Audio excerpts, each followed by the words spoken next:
2.25 करोड़ की चोरी मामले में बेंगलुरु पुलिस को बड़ी सफलता मिली है। पुलिस ने 1 किलो 232 ग्राम सोने के गहनों के साथ एक आरोपी को गिरफ्तार कर लिया। राजा नाम के इस चोर की तलाशी पुलिस को लंबे अरसे से थी।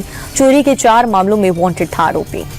शेयर बाजार हरे निशान पर बंद हुआ। सेंसेक्स 485 अंक की तेजी के साथ 84,065 पर बंद हुआ। निफ्टी 173 अंक बढ़कर के 25,867 पर बंद रहा। सेंसेक्स के 30 शेयर में से 21 में बढ़त और 9 में गिरावट दर्ज की गई और वहीं निफ्टी के 50 में से 36 शेयरों में तेजी रही।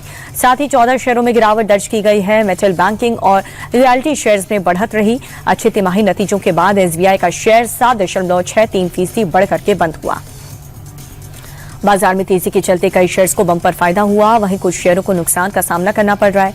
एसबीआई, श्रीराम फाइनेंस और ग्रेसिम टॉप गेनर्स रहे और वहीं मैक्स हेल्थकेयर, पावर ग्रिड और आईटीसी टॉप लूजर्स रहे। अमेरिकी डॉलर के मुकाबले रुपया टूटा, 9 पैसे कमजोर हुआ, जिसके बाद एक अमेरिकी डॉलर की कीमत 90,074 पैसे हुई। फॉरेक्स ट्रेडर्स के मुताबिक दिन भर रुपए में काफी उतार चढ़ाव देखने को मिला। घरेलू शेयर बाजार की मजबूती और विदेशी निवेशकों की खरीदारी से मिले सपोर्ट को निवेशकों के रिस्क ऑफ रुख ने रुपए को कमजोर कर दिया है। सोने चांदी के दाम में तेजी दर्ज की गई है। चांदी की कीमत 16,826 रुपए का इजाफा हुआ, जिसके बाद 1 किलो चांदी का जो दाम है वो 2,61,755 रुपए प्रति किलो हो गया। वहीं 24 कैरेट सोने का दाम में भी इजाफा हुआ। सोने का दाम करीब 3,515 रुपए तक बढ़ गया, जिसके बाद 10 ग्राम सोने का भाव 1,58,930 रुपए हो गया। नॉन बैंकिंग फाइनेंस कंपनी आई का आईपीओ आज ओपन हुआ है। कंपनी इस इश्यू के जरिए 1,000 करोड़ से ज्यादा रुपए जुटाना चाहती है।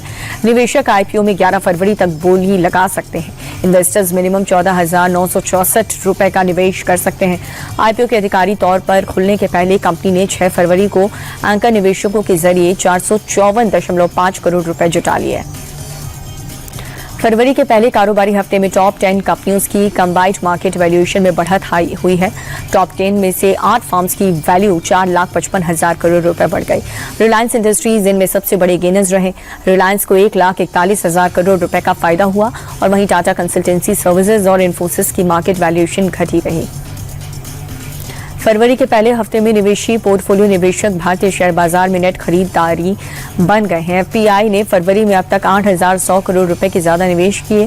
बीते 3 महीनों से एफपीआई केवल बिकावली कर रहे थे और विदेशी निवेशकों ने जनवरी में बाजार से 35,962 करोड़ रुपए निकाले थे और वहीं फरवरी में यूएस भारत की डील के बाद ट्रेंड बदल गया।